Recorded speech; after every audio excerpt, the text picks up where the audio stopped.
Muchas gracias por acompañarnos. Quisiera partir por recordar que hoy día es el Día del Cáncer de Mamas, razón por la cual el ministro de Salud, de hecho, está hoy día en una pauta precisamente para que se converse sobre ello. La detección temprana del cáncer de mamas es una cuestión que es fundamental. En el propio Instagram de nosotros hemos publicado cuáles son las distintas maneras de poder reconocerlo de manera temprana y, por supuesto, darle un tremendo abrazo y fuerza a todas aquellas mujeres que hoy día padecen del cáncer de mamas, que luchan contra él y a aquellas familias y personas que han perdido a alguien por causa de este cáncer. Habiendo dicho eso, el día de ayer vimos dos tipos de manifestaciones. Vimos las manifestaciones pacíficas, a la cual los ciudadanos tienen pleno derecho, que son parte de una democracia. Vimos, de hecho, a los agentes de diálogo por parte de Carabineros, que se dedican a que se pueda custodiar adecuadamente a los ciudadanos que tienen ese derecho a manifestarse. Sin embargo, también vimos, lamentablemente y a lo largo de nuestro país, esas manifestaciones violentas por parte de delincuentes, por parte de vándalos, por parte de personas que, escondiendo su cara, destruyeron, saquearon, incendiaron y atemorizaron a las personas. Una manifestación democrática, es decir, pacífica, no puede paralizar un país. No puede ser que los ciudadanos, quienes nos están viendo, tengan que irse de sus trabajos a las 4 de la tarde o a las 5 de la tarde por temor a la violencia que pueden generar algunos. Y lo que es inaceptable es que vimos el día de ayer a muchos políticos de extrema izquierda y lamentablemente algunos también de izquierda mezclando ambas cosas, diciendo que los manifestantes son iguales entre los violentos y los no violentos. Y eso no es así, porque una manifestación violenta es la antítesis de la democracia. Hemos visto también que algunos creen que basta condenar la violencia a través de Twitter, pero no. Particularmente para quienes hemos sido en el pasado parlamentarios, hay una responsabilidad adicional. No basta con tuitear. Hay después que accionar y tener un correlato, una coherencia entre lo que se dice en Twitter y lo que se hace. Y por tanto no basta con decir condeno la violencia al mismo tiempo que propongo un proyecto de indulto para indultar los mismos delitos que vimos el día de ayer y que ni siquiera puedan ser investigados. Y aquellos que están sancionados, que les digamos a los chilenos que no merecen ningún tipo de reproche. O que se vote a favor de ese mismo proyecto de ley, o que se diga que las barricadas están perfectamente bien cuando le impiden el libre tránsito a los ciudadanos chilenos. Esa es una exigencia que se tiene que hacer a ese poder del Estado, que no basta con tuitear y decir que está en contra de la violencia, sino que actuar en coherencia y en concordancia. Al mismo tiempo vimos cómo ayer se hizo un daño a nuestro patrimonio, particularmente al Cerro Santa Lucía. ¿Alguien puede creer que en los saqueos que vimos en distintos lugares, que en la destrucción del registro civil en Puente Alto, o que el robo de la caja fuerte en Copeuch, hay algún tipo de reivindicación legítima en ello? ¿O cuando entraron a una tienda comercial saliendo con refrigeradores, saliendo con lavadoras, saliendo con televisores, ¿hay algún tipo de reivindicación? Este es el momento en que de verdad escuchemos, no solamente en Twitter, sino que en acciones concretas, a que todos quienes tienen un puesto de autoridad condenen la violencia como una forma legítima de expresión política, porque es exactamente lo contrario, es la antítesis de aquello. Y de hecho, hay un argumento muy utilitario que ocupan en Twitter. Dicen, la violencia no nos conviene por razones estratégicas. Les da más votos acá, no nos conviene porque el servicio acá. No. Esa es la respuesta fácil. La violencia es la antítesis de la democracia. Y eso es lo que nos gustaría que dijeran. Que siempre se condena la violencia. Porque eso es verdaderamente lo que ocurre en una democracia. Finalmente, ya hemos escuchado unas fake news que han repetido algunos, que dicen Carabineros y el gobierno dejó actuar. Mienten descaradamente. El día de ayer hubo 19.817 carabineros que se desplegaron a lo largo de todo el país. más de 2.500 carros policiales y otros recursos logísticos, además de los más de 3.000 policías de investigaciones que también participaron en el control de orden público. Y a ellos no tenemos más que agradecerles por el trabajo que hacen, a ellos y a sus familias, que saben que se exponen a una violencia brutal, a tal punto que el día de ayer tuvimos 45 carabineros lesionados. Eso es inaceptable. De nuevo, hay algunos que solo tuitean en contra de la violencia, pero nunca mencionan a los carabineros que son víctimas de la violencia de esos delincuentes. El día de ayer además hubo 450 detenidos, por tanto, yo le pido a aquellos que siguen con las fake news de que Carabineros dejó actuar, aquí está la cifra, 450 detenidos a lo largo de todo el país. Fue una noche violenta, fue una tarde violenta, muy distinta a algunas otras manifestaciones pacíficas en donde se vio, por ejemplo, a estos mismos agentes de Carabineros, agentes de diálogo, que lo que permiten es esa manifestación pacífica. Y lamentablemente también el día de ayer fallecieron 2 personas por causas que por supuesto tienen que investigarse. Más aún, vimos también un carabinero al cual le llegó un fuego artificial. ¿Y por qué quiero recordar eso? Porque en el proyecto de ley de indulto se dice que el intento de homicidio al lanzar una bomba Molotov a 2 carabineras queda impune. ¿Por qué no sería entonces ahora esto mismo? ¿Bajo qué argumentos aquellos que dicen que hay que hacer un indulto general ahora también nos van a decir que quemar el Cerro Santa Lucía en el contexto de una manifestación, como dicen ellos, en verdad no? Ahora a eso sí que no. No, la violencia es inaceptable siempre y en cualquier lugar, no puede ser una forma de expresión política y esperamos que los parlamentarios especialmente, porque tienen una responsabilidad en legislar, no solo les baste con tuitear, sino que también tengan una responsabilidad y coherencia al votar, porque es su voto el que puede terminar con la violencia o es su voto el que puede ampliar la impunidad y justificar o minimizar y relativizar la violencia. Muy buenos días. Sobre esta materia, solo para efecto de complementar todo lo que ha dicho el ministro Belolio, quisiéramos hacer una invitación al Senado para que finalmente conforme la comisión mixta para que se tramite y se vote el proyecto de infraestructura crítica. Y también quisiéramos pedirle al Senado que a la brevedad posible ponga en votación el proyecto de indulto. Es hora de que los chilenos sepan cómo votan sus parlamentarios, que sepan quiénes están del lado de la impunidad y quiénes están del lado del respeto a la ley. Así que la invitación es que si no hay nada que temer por cómo se vota, pues bien, pongamos en votación esos 2 proyectos a la brevedad. Ministro, ¿cómo están? Ministro Belolio, antes de entrar a las preguntas por lo ocurrido ayer, me gustaría preguntarle por la situación de la ministra Carla Rubilar.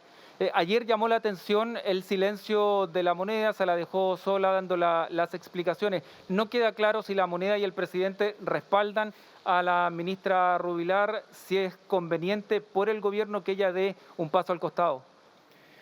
Nosotros estuvimos en todo momento con la ministra Rubilar, de hecho estuvimos juntos acá en La Moneda, ayudamos a que pudiera preparar el video y la versión que ella ha dado y se ha difundido ampliamente y ustedes ya conocen.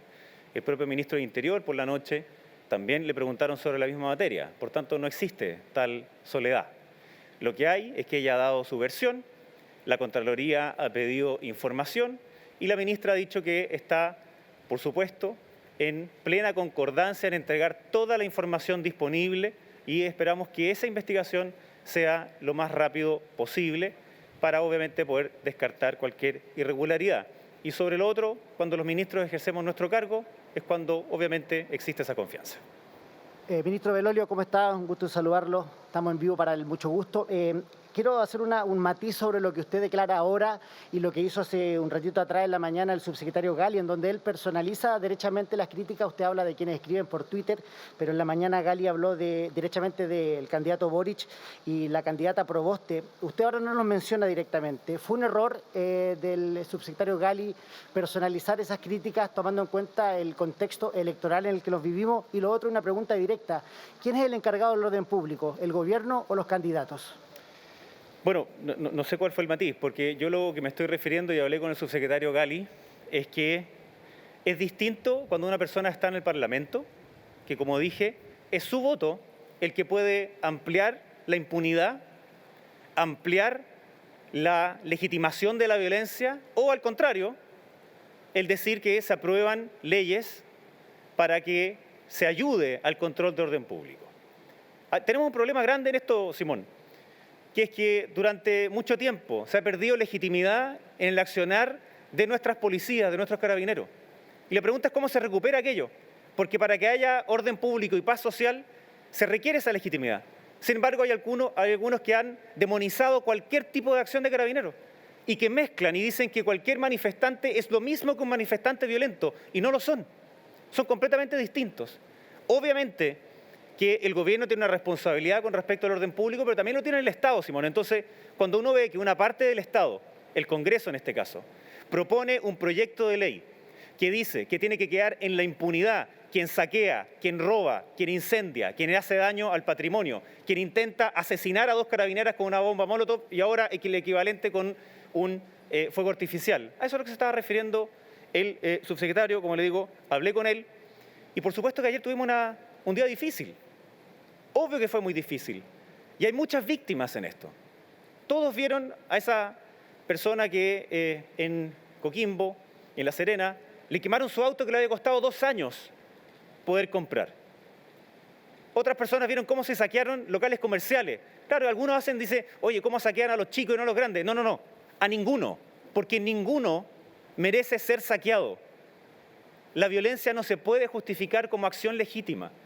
Y a quienes hemos sido parlamentarios, y hoy día lo son, se les tiene que exigir más, porque no basta simplemente con decir que se condena la violencia y después votar a favor de una ley que lo que hace es relativizar la violencia y decir que los hechos de violencia queden en la impunidad, o firmar un proyecto de ley derechamente que lo que hace es decir que no importa que se queme, que se incendie, que se saquee, que se trate de asesinar carabineros a través de bombas molotov, que se destruya el patrimonio. Simplemente eso no es parte de nuestra democracia. Ministro, buenos días. El candidato Gabriel Boric de Pro Dignidad ha acusado al gobierno de aprovechamiento político con lo que ha señalado y también habla de intervencionismo electoral. ¿Cómo toman ustedes esas críticas? Bueno, que el subsecretario a cargo de la materia dé una opinión sobre ella no puede ser un aprovechamiento político, salvo que lo que él pretenda, y se entiende con su alianza con el PC, censurar a aquellos que piensan diferente. Obviamente, lo que uno ve es que hay un grupo de personas que no tolera que hayan otros que piensen diferente. Y aquí, lo que ha dicho el subsecretario Gali, a algunos les puede gustar, a otros no, pueden criticarlo, él está en el ejercicio de su cargo, tal como está, por de pronto, el propio diputado Boric, la senadora Proboste, que son parlamentarios, están ejerciendo su cargo y al mismo tiempo están siendo candidatos, como tantos otros también diputados, diputadas, senadoras que van a la reelección. Es exactamente lo mismo. Entonces, en su cargo ellos emiten ciertas opiniones, en su cargo el subsecretario ha emitido también dichas opiniones. Si a algunas personas no les parece, eso es parte de la libertad de expresión democrática que lamentablemente sabemos que algunos quieren eliminar de nuestro país. Hola, ministro, buenos días. ¿Cuál es su opinión de la decisión del fiscal nacional, Jorge Abbott, de excusarse de asistir a la comisión que revisa la acusación constitucional? Esa pregunta la contestará el ministro Osa. Solo para reforzar lo que decía el ministro Belolio recién.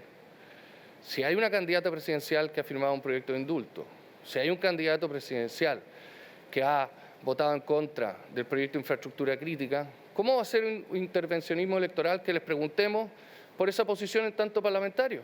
Yo creo que eso sería lo mismo que decir que esos candidatos presidenciales, por el solo hecho de criticar al gobierno, están haciendo campaña. Respecto a la decisión del fiscal nacional, yo quisiera partir por valorarla. El fiscal ha señalado que tratándose de una investigación secreta no le corresponde asistir a la comisión. Más allá de la discrepancia que hemos señalado que tenemos en orden a que se haga una investigación, nos parece del todo prudente y razonable que se tenga un rol sobrio, propio de todos quienes participan del sistema judicial. Y esperamos que esa cautela se traduzca en que no existan filtraciones, se traduzca en que no existan rondas de prensa, y en ese sentido valoramos esa decisión y esperamos que continúe no solo el fiscal nacional, sino todos quienes participan en el Ministerio Público en esa misma senda. Pero insisto, que eso no solo se traduzca en no asistir a comisiones, que también se traduzca en que no existan filtraciones. Hola, buenos días, ministros. Le quería preguntar en lo mismo con la acusación constitucional. ¿Qué le parecen las palabras que pronunció la senadora Jacqueline Martiselberghe sobre este libelo, donde ella señala de que es un golpe de Estado? ¿Ustedes concuerdan con esa aseveración? A ver, nosotros hemos dicho primero que se trata de una acusación que busca una ganancia electoral. Todos vimos como expresamente el diputado Daniel Núñez decía que esta acusación tenía que votarse antes de las elecciones. Por cierto, esa no es una actitud especialmente democrática. Hemos dicho también que lo que se busca no es solo acusar al presidente Piñera, sino evitar un traspaso democrático del mando presidencial como aquellos que siempre nos han caracterizado. Y en ese sentido compartimos que obviamente se está abusando de esta herramienta de acusación constitucional con fines electorales y con fines que son completamente antidemocráticos. Ministro Osa, preguntarle si el gobierno evalúa o le pondrá urgencia al proyecto de indulto. El gobierno tiene esa capacidad de apurar la tramitación. Con eso también podrían obligar al Senado a pronunciarse sobre esta materia. A ver, lo primero es señalar que imaginamos que quienes firmaron ese proyecto no van a tener ningún problema en que se ponga en votación a la brevedad. Me imagino que están orgullosos de ese proyecto, que están conscientes de que genera impunidad y eso lo respaldan. Así que no veo por qué tendríamos nosotros que apurar ese proyecto. Creemos que quienes no tienen nada que ocultar de frente a la ciudadanía y de frente a sus votantes, van ellos mismos a impulsar este proyecto. Si se le pone o no se le pone urgencia, por cierto, es siempre una decisión que queda pendiente, pero quiero aclarar desde ya que cualquier urgencia que se le ponga en caso alguno pretende darle un espaldarazo a ese proyecto, sino todo lo contrario, que de una vez por todas se rechace o bien quienes lo aprueben se hagan responsables de cara a quienes los apoyan y de cara a quienes esperan que los apoyen en las próximas elecciones. Muchas gracias y muy buenos días.